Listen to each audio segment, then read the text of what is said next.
小苏来的那女人可凶了，一直骂你，就是她硬生生把你爸给气病的，你可不能放过她，那我导致把我爸给气病了。我大脑里面立刻出现一个可疑的人选，我拿出张朵母亲的照片，阿姨是她吗？邻居看了一眼，点了点头，就是她，可凶悍了，还说让你别躲着，一定要弄得你全家身败名裂呢。我内心的怒火瞬间达到高潮，我没想到张家人会如此过分，找不到我就找上我的父母，他们明知道我爸有心脏病，还找上门来，这简直是蓄意谋杀，这一家子简直就是畜生，为了一起私欲，完全不顾别人的死活。若不是我爸还在抢救，我早就冲去跟那四老太婆拼命了。我起身走到楼梯间，拨通了张朵的电话，细细，你终于肯接我电话了，你知不知道我现在听到张朵的声音，我就觉得恶心，收起你拿虚伪的嘴脸吧，你妈冲到我家来闹，把我爸气得心脏病发作，我爸若有事，我一定不会放过你们全家。下一秒，电话那头换成了张朵的声音，姓苏的，你少威胁我，我儿子都成这样了，我现在什么都不怕，你要是乖乖听我的话，我就把你当成好喜，你若是不听话，我有100种方法弄死你，无耻，他真的连半点脸都不要了。跟这种疯了的老女人已经无法正常的沟通，我直接挂了电话，既然他们不放过我，那就别怪我不客气，你来做什么？叶宁抬头看向我，瞬间脸色黑沉了下来，我将果篮放到一旁，拉开椅子坐下，完全无视叶宁的黑脸。听说你肚子里的孩子没了，我也是后来才知道，原来叶宁还怀了张朵的孩子。提到孩子，叶宁瞬间怒了，他挣扎着挥手朝我打来，你今天是来看我笑话的对不对？你觉得我活该，觉得我是现世报，他心里倒是清楚的很，知道他这样是报应。我接住他挥打来的手，冷静的看着他，我今天来不是奚落你的，我是来帮你。他故意地打量着我，帮我？你会有这么好心？我不是好心，我只是看不惯张家欺负人，你为了张朵连子宫都摘了，张家人去上门来打了你一顿，别一顿，你医药费都不帮忙。叶宁明显被我的话被触动了，可是依然强撑着，对我表现得十分厌恶。你用不着来挑拨离间，我知道你是记恨我能得到张多的爱。他洋洋得意的姿态让我都想笑。张多爱他，曾经我也这么认为，现在我清楚的明白，张多爱的只有他自己，张家人有多自私，我看得清楚。我将手机扔给叶宁，你说张多爱你，那你好好睁开眼看看，手机里全是张多这些天对我发的肉麻短信，为了挽回我，他什么恶心话都能说得出来。叶宁仔细的翻看，他拽着我手机的手不断的用力翻白，将他此刻的内心泄了无遗。我来的时候恰好看到叶宁的父母在交费大厅，我特地找了角度将照片拍了下来。叶宁的家境一般，这次他虽然伤得比张铎轻，可是也面临着一大笔医疗费，别还车祸，保险还在扯皮，前期的费用都得自行垫付，对于叶家来说太难了。父母交费的照片让叶宁瞬间破防，他抬头看向我的时候，眼神里面已经满是恨意。你要怎么帮我？张家可不穷，驾车的人可是张铎，难道他没有责任吗？张家敢这么嚣张，不过是因为你们叶家不是本地人罢了。张母来病房闹过几次，一口一个灾心的骂了叶宁，甚至还跟叶宁爸妈有口角冲突，我就不信叶宁心里会不恨。叶宁也明白，我不可能完全是在帮他，他问我目的是什么，我也没瞒着，我说他们家想让我回去给张铎当免费保姆，照顾他这个废人下半生，你觉得有可能吗？倒是你，张家可不缺钱，你为了张铎连子宫都摘了，失去了做母亲的机会，难道不该有笔赔偿吗？真诚才是最佳的必杀技。叶宁答应了跟我合作，他给我提供了一个非常重要的消息，果然叶宁就是我对付张家最有力的一张网牌。2天后，我将一份取报信投递到了某公司的邮箱里，叶宁告诉我，张铎曾经跟他炫耀过，张父在此期间利用职务之便，没少于一切，我只能让他把他当免费，我只能让他。我找中保司能得到这个重要消息之后，我立刻去调查，张父已经退休了，人不在职，要查他的消息方便得多，很快我就查到了线索，我将这些资料张铎整理好，送张父一张牢房通行票，他想安稳退休，还想到我家鸡犬不宁，想得美。叶宁不愧是张铎的白月光，张铎跟他也是无话不谈，他知道的信息很多，我能够在短时间内将举报资料弄到完整，全靠了他的帮忙。跟张铎认识这么久，我们有不少共同的好友，只要我想，张铎的责任是一样的，我们就能够成为一样的朋友。那边的消息我就算不出门也能知道的清清楚楚。很快我便收到消息，张父给人带走了，张铎还在医院躺着，张父又被带走调查。张家每个主心骨万成立团，我第一时间将消息透露给叶宁，接下来就等叶家人登台唱大戏了。叶宁虽然人在医院，可是这几天他没闲着，自从他反应过来张家人就是看叶家在这里没人好欺负后，他这几天就联系了老家的亲戚，他们家是南方沿海的小县城，宗族文化非常繁盛，听到本家的女娃在外面被欺负成这样，同姓的亲戚立刻答应赶来助阵。接到我消息之后，叶宁立刻给老家亲戚订了车票，很快叶家父母就带着亲戚赶到了张铎的病房，叶宁还特地安排人给我现场直播。原本看叶家父母进门，张母还很嚣张，灾星还来干什么？还嫌弃害我儿子不够吗？叶母这回可没忍着，把我女儿害成这样，你们还敢这么嚣张？真以为我们家没人吗？张母之前在叶家占了上风，以为这次依然能够轻松拿捏叶家，所以态度非常嚣张，就欺负你们又怎么了？你们叶家算什么东西？敢来这里叫板，赶紧给我滚出去！叶母一听急了，朝着身后就一阵招呼，灾星叶的都让人欺负成这样了，你们管不管？下一秒叶家人一哄而上，瞬间惊呆了张母，你们想干嘛？张多见状也慌了，连帮喊他妈妈，快给爸打电话。他似乎忘了，他爸好像还在牢里呢。叶家的男人守在外围，叶家那群神神姨母的直接冲进去，对着张母就是一顿暴打，让你狗嘴里吐不出象牙，欺负我们新叶的没人是吧？今天就让你见识见识，若不是后来医院报警，张母可能会被叶家人给撕成碎片。他哭红了眼的倒在地上哀嚎，脸上和身上都有不少的血口子，衣服也被人给撕烂了，模样的叫一狼狈，看了真让人解气。警察来了之后，了解了前因后果，面对一群叽叽喳喳吵饭厅的大妈，他们也很无奈，他们让张母自行调解。张母见叶家来人众多，不敢再嚣张，叶家人趁机提出要求，让张家负责叶宁全部的医疗费，还有后续的赔偿。张母不同意，叶家人就说要闹到张家来人，他每天上张家去做客，天天来医院问候张朵，这一举动可将张母给吓到了，他嘴里骂着这些人无赖，可是半点解决的办法都没有。张朵更是吓得屁都不敢放一个，只能任由着叶家人提出赔偿，乖乖的签字画押，张家的钱都赔偿给叶家了，张夫又被关着，张家是真拿不出钱来了，没办法，张母只能冒险让张朵回去休养。我听说张母还跟张朵的朋友打听我的消息，想着从我这里坑钱，可惜叶家人根本不让他闲着，我带着离婚协议书敲开了张家的大门，开门见到是我，张母还有些震惊，怎么是你？我找张朵。张母有些不屑一顾，你找我儿子能有什么好事？他态度嚣张，不过我不惯着，不把这老太婆给气死，我都觉得。我说完转身就走，下一秒他就反悔了，伸手一把拉住我，你别走，我猛地将他的手给甩开，别碰我，会气。他气急了，还想骂我，不过我嘴更快，你说想为长家子亲切来闹一闹，你就继续嘴贱。张母是被叶家人底下怕了，听见我这话立刻就老实，果然是然人善变人欺。我知道张铎的房间，直接推开张母，朝着张铎房间走去。进门后，张铎看见我眼睛立刻亮了起来，嘻嘻，你是来看我的吗？他还在这跟我装深情呢，大概这场车祸把他脑子也给整坏了。我把离婚协议书往张铎身上一扔，少废话，签了吧，明白我是来签离婚协议的。张铎的脸色顿时冷了下来，嘻嘻，我不可能跟你离婚的，你还是死了这条心吧。死无赖，这是彻底赖上我了吗？可惜他这如意算盘终究要落空。好呀，不签我们就耗着，等了官司结束，你若想上诉，我就应诉，看谁耗得过谁。张家两母子忽一地打量着我，张铎甚至威胁我说，你可是女生，你真不怕拖延？我有什么可怕的？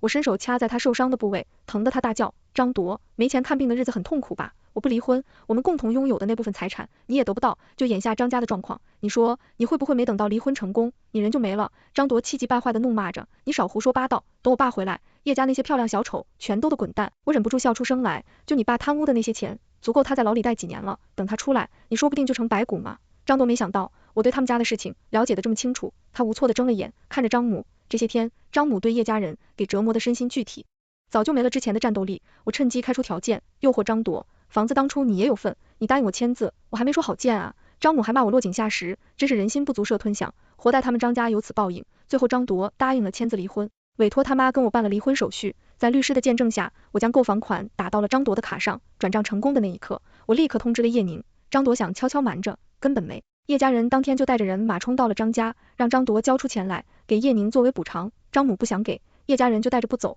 吃喝拉撒全在张家，闹得成了。张铎都快得抑郁症了，张母报警了几次都没用，最后只能妥协，掏钱息事宁人。好不容易到手一笔钱，现在又没了。张家的其他财产因为张府被调查，处于冻结状态，张朵只能躺在床上耗着，错过了最佳治疗的时间。张父的情况调查清楚了，罪证确凿，接下来张父面临的则是刑事责罚。张母在得到消息那天直接吐血晕了过去，现代人还在医院没清醒呢，这是张家的报应。原本我可以不计较张朵的背叛，好聚好散，两人和平分手，可因为张家人的私心，一步步将我往最坏的方向逼，今天的恶果全都是张家人自己造成的，怨不得旁人。我爸出院的那天，我在医院碰到了坐着轮椅的张朵，短短几天不见，我差点认不出他来，他消瘦的只剩下一层皮，艰难的坐在轮椅上，端着水盆朝着病房滑动。见到我的那一刻，他低下了头，我也装作没看见，扶着我爸离开。现在我们离婚了，张家也遭到了报应，我们两个再无瓜葛。我爸也看到了张朵，他长叹一口气道，人呀，还是不能将事情做得太绝，会遭报应的。我淡淡一笑，爸，我们走吧。叶宁离开这座城市的时候，给我打了一个电话约的见面，他也说他已经决定随着父母回老家。张家这种情况，他也不能再从张家获利，拿着张家之前给的钱，还有保险赔上来的钱，他决定回老家买一套小房子。安安，他找我来是向我道歉的。苏西西，我郑重的跟你说对不起，曾经因为我的过错伤害了你，对不起。我无所谓的耸了耸肩，在我看来，感情没有真正的对错，唯一做错的人是张朵，他不该脚踏两只船，在我跟叶宁之间来回跳。至于叶宁，这场车祸就是他替自己犯错买的单，失去生育的能力这样的惩罚足够了。我大方便拿起杯子，轻轻朝着他是一礼一下，一路顺风，未来幸福。他的未来我不知道，只能祝福。我的未来，我坚信会很幸福。